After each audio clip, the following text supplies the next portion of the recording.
அனைவருக்கும் வணக்கம். இது பிகின் ஸ்டடீஸ் சேனல். இன்னைக்கு நம்ம பார்க்க போகிறது 12ஆம் வகுப்பு 7வது பாடம் வகை நுண்கணிதத்தின் பயன்பாடுகள். இதில் உள்ள பயிற்சி 7.6 அல்லது எக்ஸசைஸ் 7.6. இதில் உள்ள 2வது கணக்கு. இதை தான் இந்த வீடியோவில் நம்ம பார்க்க போகிறோம். இதில் உள்ள 4வது சப்டிவிஷன், அந்த சம்மை தான் இந்த வீடியோவில் நம்ம சால்வ் பண்ண போகிறோம். கணக்கில் என்ன கொடுத்துருக்காங்கன்னு பார்த்துடலாம். இந்த இருக்குது பயிற்சி 7.6. இதில் உள்ள 2வது கணக்கை பாருங்கள். கீழ்காணும் சார்புகளுக்கு ஓரியல்பு இடைவெளிகளை கணக்கிட்டு அதிலிருந்து இடஞ்சார்ந்த அறுதி மதிப்புகளை காண்க. இதில் உள்ள இந்த 4வது சப்டிவிஷனில் இருக்க இந்த கணக்கை தான் இந்த வீடியோவில் நம்ம சால்வ் பண்ண போகிறோம். எப்படின்னு பார்க்கலாம். நமக்கு f(x) கொடுத்துருக்காங்க. இப்போ f(x) அப்படிங்கிறது எந்த இன்டர்வலில், இப்போ நமக்கு f(x) கொடுத்துருக்காங்க. f(x)ங்கிறது எந்த இன்டர்வலில் இருக்கும் அப்படின்னா ஒன்லி என்னது 0, இந்த இடைவெளியில் தான் இருக்கும். ஏன் அப்படின்னா log x வந்துட்டு 0 to ∞ தான் நம்மளுக்கு வரையறுக்க முடியும். அதுக்கு இந்த சைடு ∞ to 0ல் நம்மளால் வரையறுக்க முடியாது. அதனால தான் இந்த f(x) இந்த இடைவெளியில் தான் இருக்கும் அப்படின்னு நம்ம சொல்கிறோம். ஓகேவா? இப்போ நம்ம என்ன பண்ணோன்னா f(x)ஐ வகைப்படுத்தி f' கண்டுபிடிக்கணும். இப்போ நம்ம x³ வகைப்படுத்தினா என்னது 3x²/3 minus log x வகைப்படுத்தினா 1/x. இப்போ இதை நம்ம சிம்பிளிஃபை பண்ணணும். 3 வந்து கேன்சல் ஆயிரும். அப்போ x² மைனஸ் 1/x. இதே நம்ம என்ன பண்ணலாம், எல்சிஎம் எடுக்கலாம். எக்ஸை வந்து எடுத்துட்டோன்னா அப்போ இங்கே என்ன இருக்கும், x³ மைனஸ் 1. இப்போ இதுதான் நம்மளோட f'(x). இப்போ நம்ம f'(x) = 0 அப்படின்னு வச்சுக்கிட்டு எக்ஸை கண்டுபிடிக்கணும். f'(x) = 0னா நம்மளுக்கு என்னது, x³ மைனஸ் 1/x = 0. எக்ஸ் இந்த சைடு போயிட்டு 0 ஆயிரும், இன்ட்டில் போயிட்டு. ஸோ இதில் நமக்கு என்ன இருக்கும், x³ மைனஸ் 1 = 0. x³ மைனஸ் 1 0 அப்படின்னா என்ன அர்த்தம், x³ -1 இங்கிட்டு போனால் +1. x³ 1 அப்படின்னா எக்ஸ் என்னது, அதுவும் 1 தான். ஓகேவா? இப்போ x1 அப்படிங்கிற புள்ளி வந்து நம்மளுக்கு தேக்க நிலை புள்ளி, நிலைப்புள்ளி ரெண்டுமே இது தான். ஓகேவா? அதே மாதிரி நம்ம இங்கே டிவைடில் x வந்துட்டு நமக்கு 0வாக இருந்ததுன்னா நமக்கு என்ன கிடைக்கும், இப்போ f'(0) கண்டுபிடிப்போம்.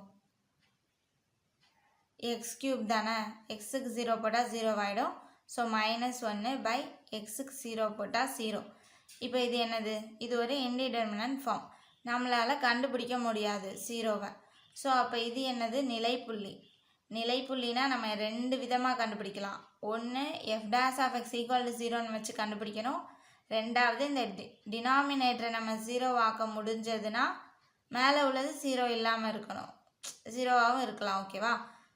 இப்படி இருந்ததுன்னா நமக்கு அதுவும் ஒரு நிலைப்புள்ளி. ஓகேவா? ஸோ இப்போ நம்மளுக்கு 2 நிலைப்புள்ளி கிடச்சிருக்கு. என்னது, 1ம் 0வும். இப்போ அதை தான் இங்கே எழுதியிருக்கேன். x = 1 வந்து தேக்க நிலைப்புள்ளி, நிலைப்புள்ளி ரெண்டுமே தான். x = 0ல் நமக்கு தேக்க நிலைப்புள்ளி இல்லை, ஆனால் நிலைப்புள்ளி இருக்குது. ஓகேவா? ஆனால் நம்மளோட இன்டர்வல் என்னது, 0லேருந்து ∞ வரைக்கும் தான். ஏன் அப்படின்னா -∞லேருந்து 0க்குள்ளே f(x) வரையறுக்கலை. ஸோ இதுதான். ஸோ அப்போ 0க்கும் ∞ இடையில் நம்ம 1 அப்படின்னு எடுத்துக்கலாம். ஏன்னா 1 வந்துட்டு தேக்க நிலைப்புள்ளி. இதுதான் நம்மளோட இன்டர்வல். இப்போ நம்ம என்ன பண்ணணும், f'(x)ஓட குறியை கண்டுபிடிக்கணும். அதுக்கு நம்ம இந்த இன்டர்வல்லேருந்து ஒரு புள்ளியை எடுத்து f'(x)ல் சப்ஸ்டியூட் பண்ணி ஆன்சர் கொண்டு வரணும். ஓகேவா?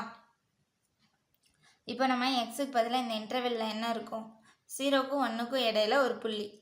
நான் வந்து 1/2 அப்படின்னு எடுத்துக்கிறேன். ஓகேவா? அப்போ f'(1/2) கண்டுபிடிக்கணும். எக்ஸுக்கு பதிலாக 1/2 போடுறேன். க்யூபு -1/xக்கு பதிலாக 1/2. 1 க்யூப் பண்ணால் 1, 2 க்யூப் பண்ணோம் அப்படின்னா 8. ஓகேவா? -1/1/2. இப்போ நம்ம 8 வந்து எல்சிஎம் எடுக்கணும்.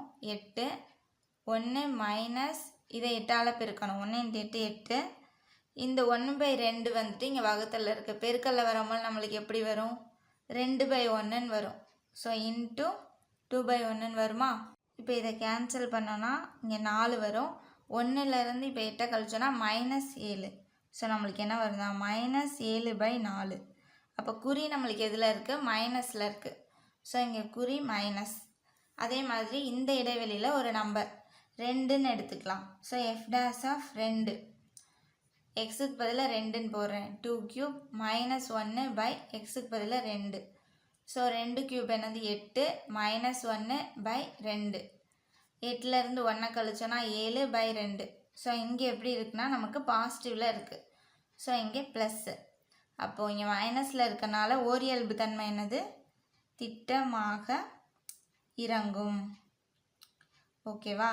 அதே மாதிரி இங்கே பாசிட்டிவில் இருக்கனால திட்டமாக ஏறும். இப்போ நமக்கு இங்கே குறி எப்படி இருக்குது? 1 வந்து நம்ம கிராஸ் பண்ணும்போது மைனஸ்லேருந்து பாசிட்டிவ்க்கு போகுது. நெகட்டிவ்லேருந்து பாசிட்டிவ் போகிறனால நம்மளுக்கு என்னது? முதலாம் வகைக்கெழு சோதனைப்படியே நமக்கு என்ன தெரியுது? இங்கே இடஞ்சார்ந்த சிறும மதிப்பு இருக்குது அப்படின்னு தெரியுது. ஓகேவா? இப்போ அதை தான் இங்கே எழுதியிருக்கேன். f'(x)ஓட குறி வந்து 1 கிடக்கிறப்போ குறையிலேருந்து மிகைக்கு மாறுவதால் முதலாம் வகைக்கெழு சோதனைப்படி நமக்கு x=1ல் இடஞ்சார்ந்த சிறுமம் இருக்குது. அந்த சிறும மதிப்பை நம்ம கண்டுபிடிக்கணும்னா f(x)ல் எக்ஸுக்கு பதிலாக 1ன்னு சப்ஸ்டியூட் பண்ணணும். நமக்கு f(x) என்னது அப்படின்னா x³ /3 log x. இதில் எக்ஸுக்கு பதிலாக 1ன்னு சப்ஸ்டியூட் பண்ணோம். 1³ என்னது? சரி 1ன்னு போடுறேன். எக்ஸுக்கு பதிலாக 1. 1³ log 1. 1³ என்னது? 1/3. log 1 என்னதுன்னா 0. ஸோ 0னா நம்ம போடவே தேவையில்லை. சரி -0ன்னு வரும். ஸோ 1/3. அவ்வளோதான். இடஞ்சார்ந்த சிறும மதிப்பு என்ன அப்படின்னா f(1) = 1/3. இதுதான். அவ்வளோதான். இதோட இந்த சம் முடிஞ்சிருச்சு. இந்த வீடியோ பிடிச்சிருந்தா லைக் பண்ணுங்கள். ஏதாவது டவுட் இருந்தால் கமெண்ட் பண்ணுங்கள். தேங்க்யூ.